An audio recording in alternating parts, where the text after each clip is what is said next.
అందరికీ నమస్కారం. వీడియో మాట్లాడే ముఖ్య ఉద్దేశం ఏంటంటే, సహచర ఉద్యమకారుడు, సామాజిక కార్యకర్త, ప్రజా సమస్యలపై నిరంతరం యాక్టివ్గా స్పందించే జహీరుద్దీన్ షేక్ అనే సామాజిక కార్యకర్తను గత కొద్ది రోజులుగా ప్రభుత్వం సంక్షేమ పథకాలు ఇచ్చిన వాగ్దానాలపై స్పందిస్తూ ఉన్నాడు. మరి ముఖ్యంగా హజ్ హౌస్ విషయంపై చాలాసార్లు చాలా పర్యాయాలు కార్యక్రమాలు చేశాడు.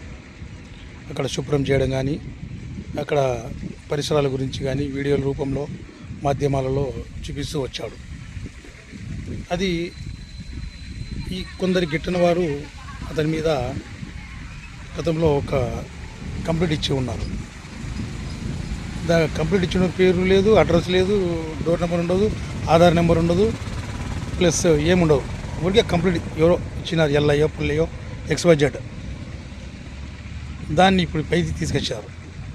దాని ఉద్దేశం ఏంటంటే, నిన్న ఆంధ్రప్రదేశ్ ముస్లిం ఫెడరేషన్ కార్యవర్గ సమావేశంలో కొందరు రాష్ట్ర వ్యాప్త ప్రజా సంఘ నేతలు పాల్గొన్నారు.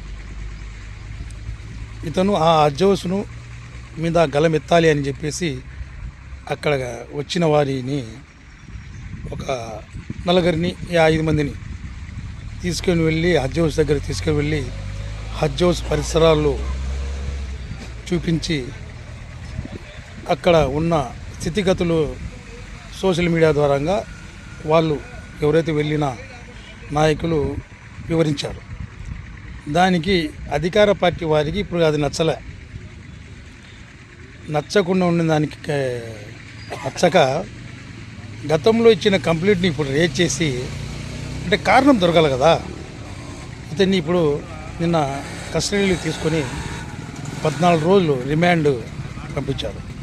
అంటే కూటమి ప్రభుత్వం ప్రశ్నించే వారిని, సామాజిక కార్యకర్తలను, సోషల్ మీడియాలో పోస్టులు పెట్టేవారిని అణిచివేస్తున్నదనే దానికి నిదర్శనం చాలా ఉన్నాయి. వాటిలో ఇది ఒకటి. ప్రశ్నించే వారిని ఎన్ని రోజులు ఎంతమందిని అరెస్ట్ చేస్తారు చూద్దాం.